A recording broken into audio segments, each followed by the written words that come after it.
Salam Satu Malaysia. Broadcasting live from Breaking News Malaysia. In 20 August, COVID prison lockdown hinders firefighting effort as wildfires rage in California. It was a cluster of wildfires in Napa, Sonoma, and Solano counties cover an estimate 46,225 acres. They also suffered from the shortage of firefighters after prison crews locked down due to COVID-19. This is a picture that was captured by a resident of Los Angeles, California, Paul Corrada, when the incident occurred. Malaysia confirmed 5 new COVID-19 cases, which is included 3 local transmissions and 2 import cases. Chancellor Dr. Nur Hisham Abdullah said this brings the total number of cases to the country to 9,296 since the outbreak began. Malaysia also discharged 16 more patients, which means the total recovery related to 8,994 or at rate 96.8%. Chancellor Dr. Nur Hisham Abdullah also said the 3 locals, 2 were related to Salah cluster while the other one is from Tawa cluster. 4 import cases involve 2 Malaysians and 2 non-nationals who were infected abroad. Accumulatively, the country has a total of 9,219 infections.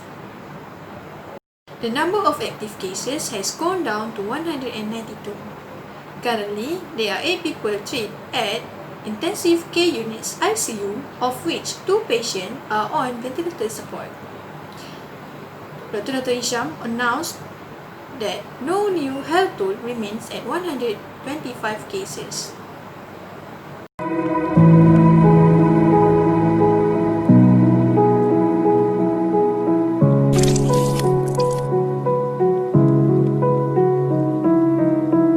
I continue with weather forecast in local and international news. I leave it to our reporter Siti Nur Aisyah binti Hussein to explain about the weather forecast. Thank you to our anchor Nur Syahira binti Sahman for giving me the opportunity to talk about weather forecast. Now, normal hot weather forecast to continue until September 2020 in Malaysia. The hot weather that has hit the country lately in a common weather has occurred during the southern monsoon season. Director General of the Malaysian Meteorology Department, Mid Malaysia, Jailan Simon said the situation occurred due to the southwest monsoon winds returning to the normal as a previous years. However, he said his party did not expect the country to face the situation of El Nino or La Nino during this period. In the meantime, he said his party predicts the hot situation will continue until mid-September following the transition of the monsoon. Continue with weather forecast for the international update news. Los Angeles, California forest fires are exacerbated by scorching hot weather. Cal Fire is tracking the fires right now and a lot of them were started by lightning. It is stretching resources thin from Butte County to Stanislaus County and beyond. One of the biggest concerns is the Jones Fire in Nevada County and started yesterday morning northwest of Nevada City, and last check it burned about 340 acres. Right now, almost 4,000 people have been told to evacuate. I am Siti Nur Aisyah binti Hussein. We will back to Nur Syahira at the studio. Thank you. Thanks for the report, Aisyah. Continue with the more news after this. We will welcome our sport reporter. Hello Shuhada, can you give us a report?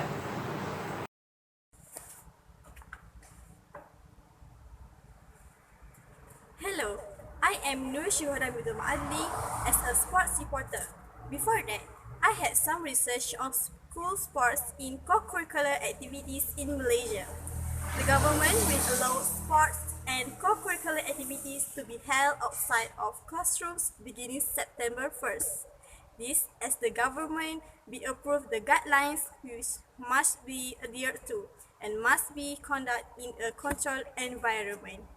Senior Minister for Security Datuk Sri Ismail Sabri Yaakob said the guidelines include face-to-face and practical sports and co-curricular activities outside of the classrooms for subjects such as physical and health education as well as sport science. Yang perlu dipatuhi termasuk mendapatkan kebenaran bertulis ibu bapa murid yang terlibat. Jadi ibu bapa mesti beri kebenaran sebelum mereka terlibat dalam aktiviti. Menggunakan bilik mandi persalinan dihadkan mengikut kapasiti. Ini antara yang kita luluskan. Memastikan penjarakan fizikal sehingga 3 meter bagi aktiviti statistik dan 3 hingga 5 meter bagi aktiviti. He also stressed that all equipment used for the activities must be clean and disinfected. The senior minister added that all the activities also need to follow the guidelines and standard operating procedures or SOP set by the National Disaster Management Agency NADMA, and the relevant ministry's decision was made at the special cabinet meeting on the implementation of the recovery movement control order on Tuesday following the Education Ministry's presentations on the guidelines. The special meeting also approved the guidelines for the teaching and learning of technical and vocational education. Practical activities which will begin at the same time on September 1st.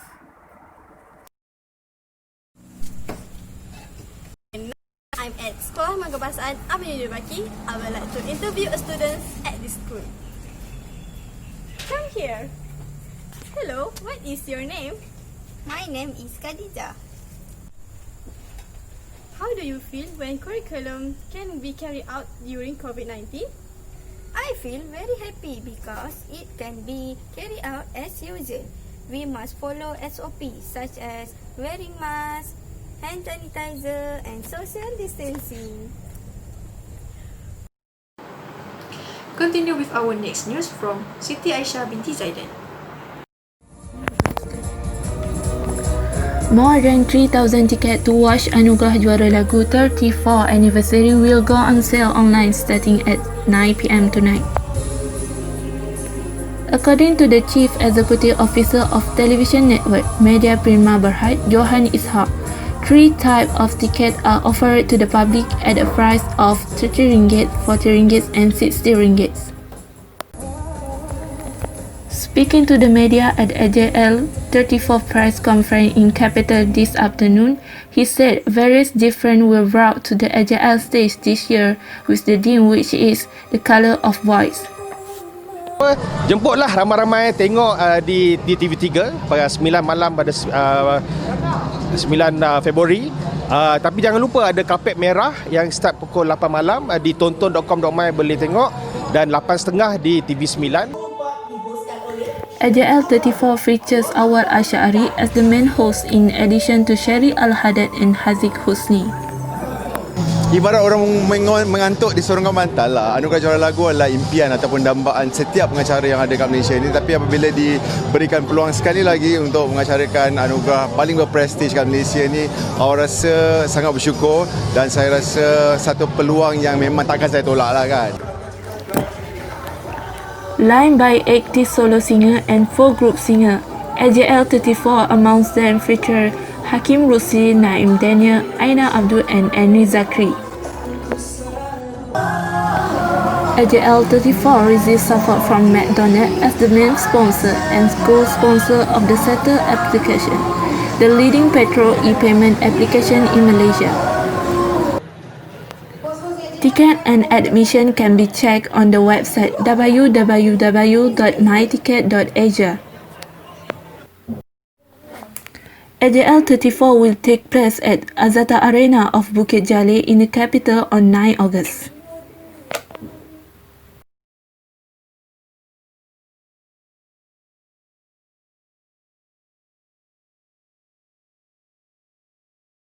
That's all from breaking news. Stay safe and we save guys.